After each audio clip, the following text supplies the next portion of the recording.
Again.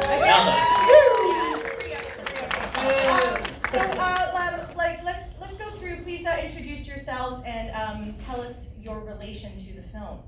I'm Steve Adams. I'm one of the directors. I'm Sean Horler. I'm another one of the directors. Melissa James, one of the producers. Michael Grand, also producer. I mean, so much going on here. First of all, congratulations! What a great film. I found myself so joyous when I saw this at Docs and was like, oh, we have to bring it to Rio.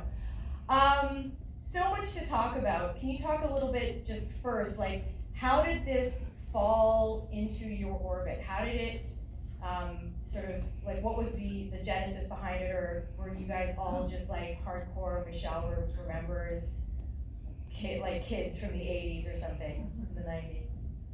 I grew up in Victoria.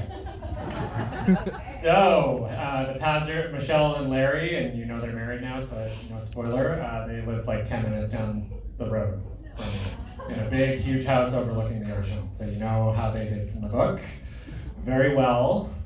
And this, you know, like, I don't know, is anyone else from the island here? Yeah, I don't know if you're from Victoria back there, but this is like, you know, if you're born in the 80s or a little bit older than that, this was like everywhere. You know, like there was like altars in stores downtown where they killed kids and murdered animals, and like the people wearing black in town were gonna snatch you off the street and kill you, and this was like my childhood. So I turned out fine. It happens. So that's really interesting. And so this was sort of part of you, like the ether growing up in Victoria. It was a tangible thing. Oh yeah, so we just are fresh off the premiere in Victoria 2 days ago at the Vic Theatre there, and you know, like at the beginning of the screening, we asked who here has read Michelle Remembers? Here, how about this? Who here has read Michelle Remembers? Yeah, Victoria's way different. Yeah, every person put up their hands. I was like, oh God. Yeah.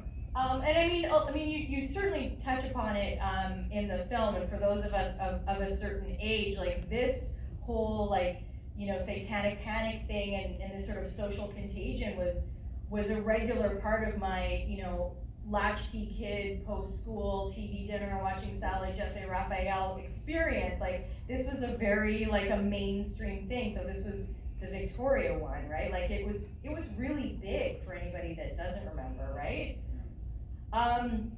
So what were some of the challenges or hurdles that you had in making this film? If you want to sort of talk about